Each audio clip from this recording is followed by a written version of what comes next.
Good morning, I'm Jen Amos at Weiss Research, and this is your morning market update for the final trading day of the year, Friday, December 31st. Stocks on Wall Street are lower in the early going, on extremely light volume. Many investors have already closed their books on 2010 and are getting a head start on the New Year's holiday, but the markets do have a full trading session ahead. Despite the declines, the Dow Industrials are still up about 11% on the year, with most of those gains coming in just the last 6 months. Among the 30 Dow stocks, Caterpillar was the best performer this year, up nearly 65% because of its ties to commodities and emerging markets. DuPont wasn't far behind, with a gain of nearly 50% in 2010. The worst performer on the blue chip index this year was Hewlett-Packard. It lost 18%. Even stronger than stocks this year were commodities. They enjoyed a historic bull market that pushed gold above $1,400 an ounce, silver to its highest level in 30 years, and copper to new records throughout December. In addition, agricultural commodities posted huge gains in 2010. Right now, gold is holding on to its gains as the dollar declines against the euro and the Japanese yen. But crude oil is dropping further below $90 a barrel after a government report yesterday showed that U.S. fuel supplies fell less than expected last week.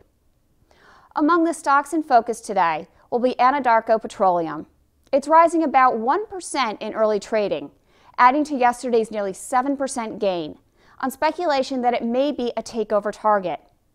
The UK Daily Mail reported that the Australian mining giant BHP Billiton may be preparing a $90 a share offer for Anadarko. That would be a nearly 20% premium over the oil and gas explorer's closing price yesterday. Shares of BHP fell more than 1% on the Australia report. In other M&A news, CVS Caremark is buying the Medicare Part D business of Universal American for $1.25 billion. Medicare Part D is the prescription benefit program offered to senior citizens and other people who qualify for Medicare through disability. Shares of CVS Caremark are little changed on the news, but Universal American is surging more than 35%. Finally, one of the biggest stock losers today may be Borders Group. It's falling more than 15% right now.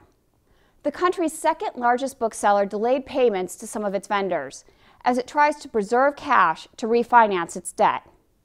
Borders has said it's in talks with other possible vendors to replace its financing, and that it may sell some assets to improve its cash position. That's the latest in business news.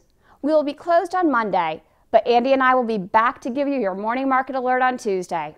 Have a great trading day, and from all of us here at Weiss Research, have a very happy New Year.